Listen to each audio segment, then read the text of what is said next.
Hi there.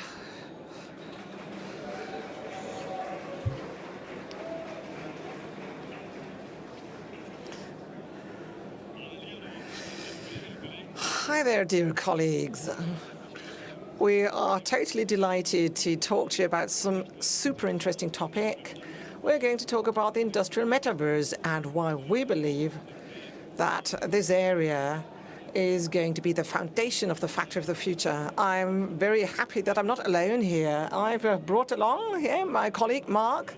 So pleased to be here today with you, and also to give you some insights into what BMW has planned with regards to data and the industrial metaverse and what we're working on together with MHP.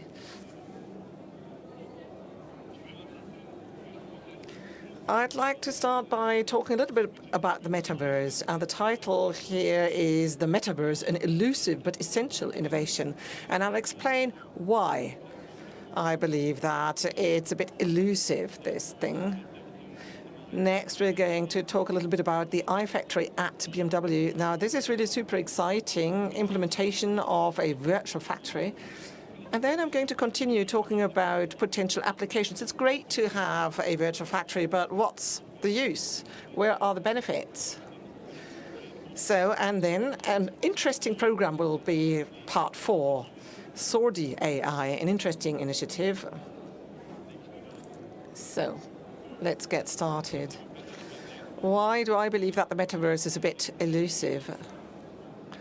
Now, it's something that I can see as part of our day-to-day business. We meet a lot of potential customers, and depending on where they come from and what their background is, people believe that the metaverse is about completely different things.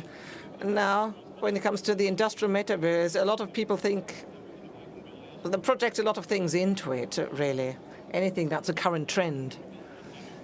So I've brought along some quotes from industry which underpin these a wide range of different opinions. The first one is from Jensen Huang, CEO of NVIDIA. Now, if you know NVIDIA, they have this Omniverse solution. Well, basically, of course, they build graphic cards. Compute for visualization is their business, really. So what's important for them?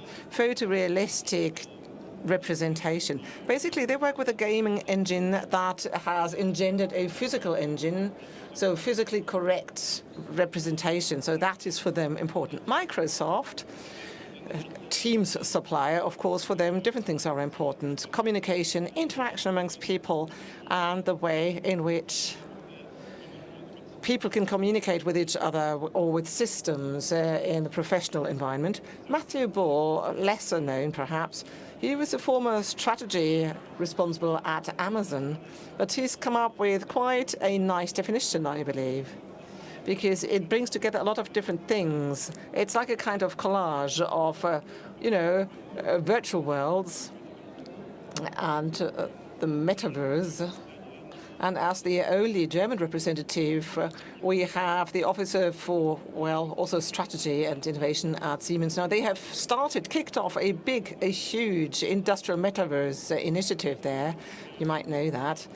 And what's important for her is how the different applications are linked to each other, and how can you use them in a collaborative context with different planning tools. So it's collaboration, bringing people together. It's that aspect that's important for Siemens.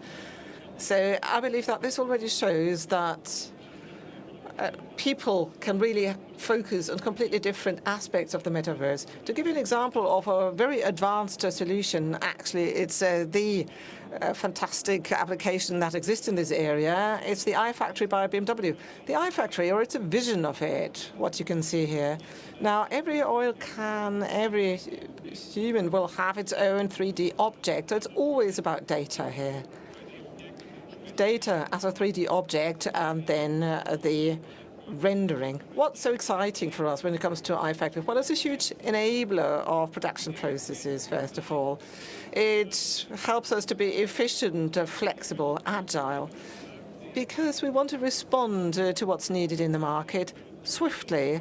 And with a digital twin, with this digital twin, with the iFactory, we're able to try things out, to have a look at how different types of vehicle derivatives with their different powertrains, can be produced on a single line, on a single belt. So that was the idea, really, in order to really respond with agility to what's needed in the market. Now, if we're talking about data, you need data. And because there are data, we can use them in order to find out how much will actually be used up by each step of the process. We can simulate all that, get an accurate view of this, and this underlines the circularity theme in our production. It's built into our factory, as it were. And this way, we can achieve a high degree of resource saving, in fact. And it really lives up to our green claim. Data are always key, of course. They're the most important thing. So data are important along the entire value add chain in production. So you've got your different process steps, and these processes can be optimized. So we can analyze them, look at them in order to align our production setup accordingly. And thanks to this, we are provided with a view of this world, which is generated in this way, right down to the level of detail, consumption rate of a forklift truck, the aging of that truck, for example. And we can use all of these data in order to train our autonomous systems. Now, obviously, we have a large amount of very realistic data now. And Michael, I believe that next you're going to introduce us to a couple of use cases. Yes, of course, with pleasure. Now, here, another picture of the BMW iFactory. Now, what I said before is that it's so important for us to be lean, green, and digital. Well, thank you. That sums it up nicely. Now, based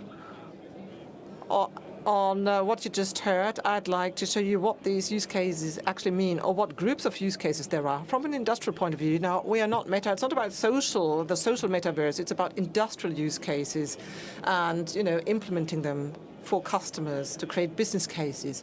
So in the first group, as we see, it revolves around planning and simulation. So production lines, in other words, processes. And basically, a lot of different solutions exist in the market to do this. If you look at Daimler, they've got 22 different systems using them as input to build their digital family. That gives you a sense of the kind of data sources that exist in this area, so that you can actually build real vehicles in a real factory, and that you can see this beforehand in your simulation. The second area is the digital twins.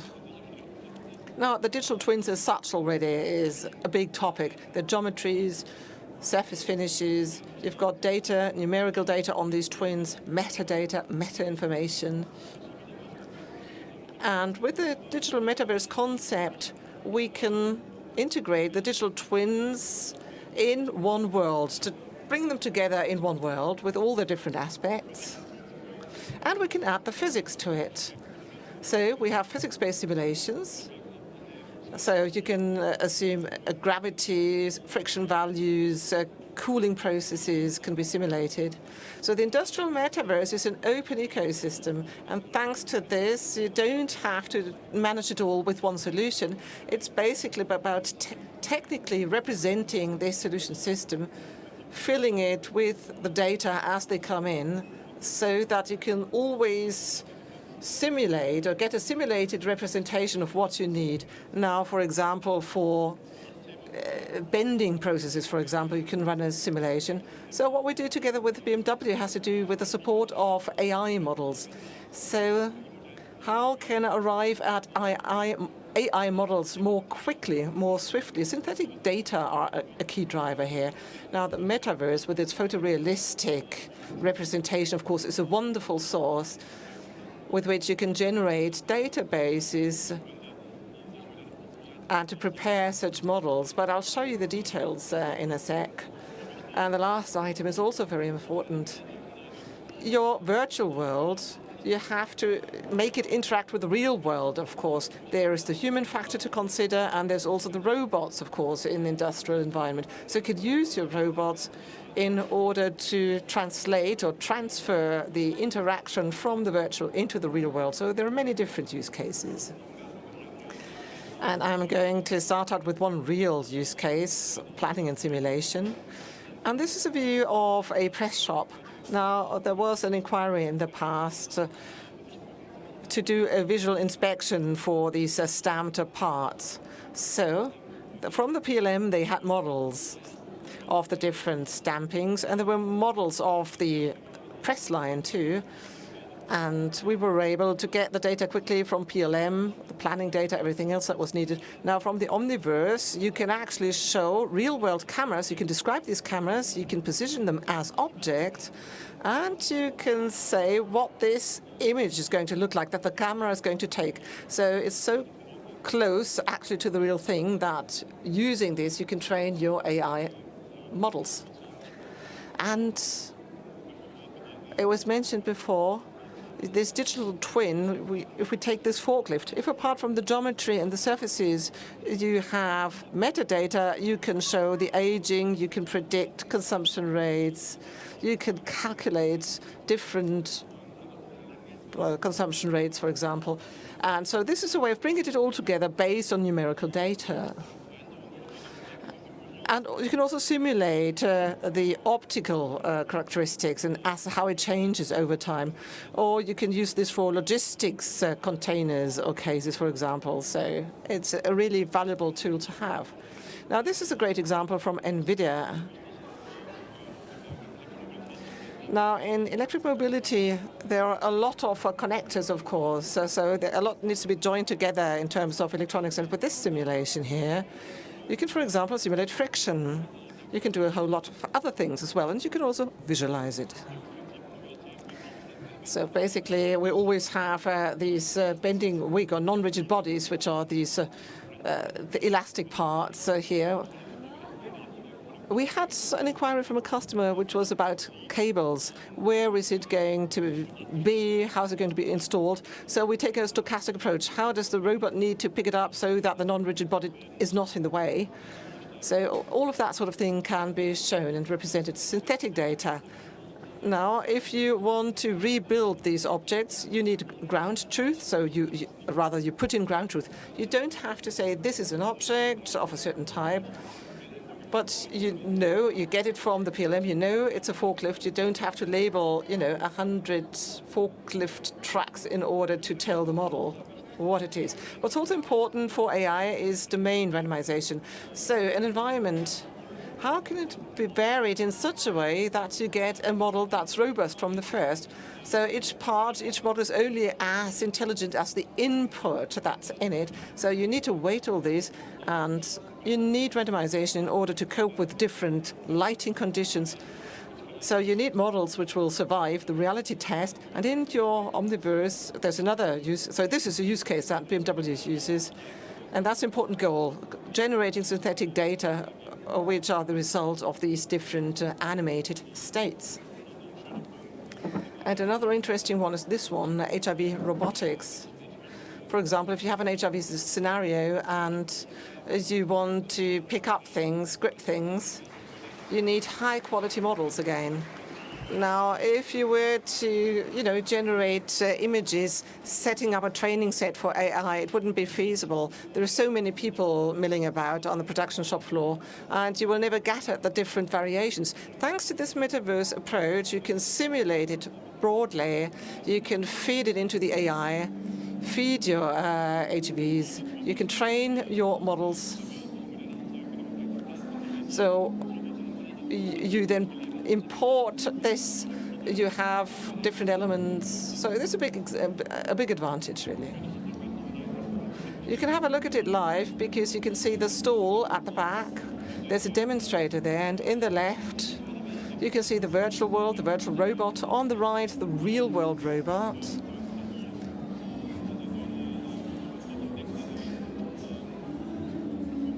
Both represent an AI-based check. So photos are taken and we check whether certain features are there. And you can see nicely how the robots can be synchronized right and left, which means too that you can control your robot from the metaverse. But what you can also do is you can transfer or import the movement into your meta world. So that's a very interesting scenario too.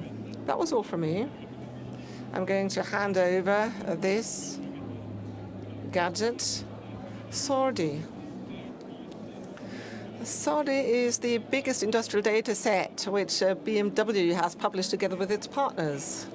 And the purpose of it is to train neural networks. Now you can use it for all sorts of things.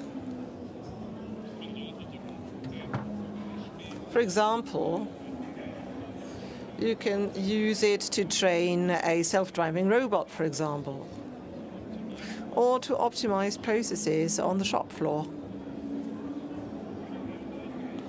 Here's an example. What you've seen thus far have been renderings, but we're also working on stable diffusion and other technologies. This box here has been generated using stable diffusion, and as Jensen said, each pixel in the future will be generated, no longer rendered. Now, taking dot clouds or point clouds, we can tell what kind of an object it is, and with neural networks, we can then use these points in order to generate our digital twin, or the representation of the factory. And here's another example which shows you the data and what they look like for us, technically that is. And something else that's interesting, of course, is the whole aging process. A box like this is used for many, many years. And what we wanted to do is by, applying labels which accrue dust and so on, how these help us to really understand the aging process. Now, with these crates, it's interesting because it's a 3D model, and because we have the pipelines, every detail on this crate can be labeled. And here's a short video showing you what it looks like in the demo in terms of visualization and the speed with which such an object changes over time, over its lifetime. Now, as part of our factories, as part of the production cycle. And it's important that a robot or neural network can still detect and identify the box. It doesn't really matter whether part of it is broken, whether it's grubby and dirty, whether something has been stuck onto it and then, torn away, such as a label, for example. It can still be identified. Now, we've seen with a forklift, we really want to show the aging process and, what the consumption is, for example, what its footprint is in our world. So we feed it with parameters, and then we come and have a look at it. So if this forklift is produced in China or in Brazil, we can see precisely how it will perform and fare at the place where it's doing its work. So this is how we can use it there, this information. What is very important is you need to understand that in the future, it's data we can use in order to better understand and optimize our processes. Now, we have seen with the latest developments in the area of neural networks, generative AI. That's the key word here. So this is ushering in a new era. We have these big language models with which we can then superimpose with action models. And if we as humans describe it, we get images, results, and perhaps even products from that. And having said this, I would like to express my thanks. Michael, thank you for inviting us, that we could be a part of this. Well, welcome. Thank you.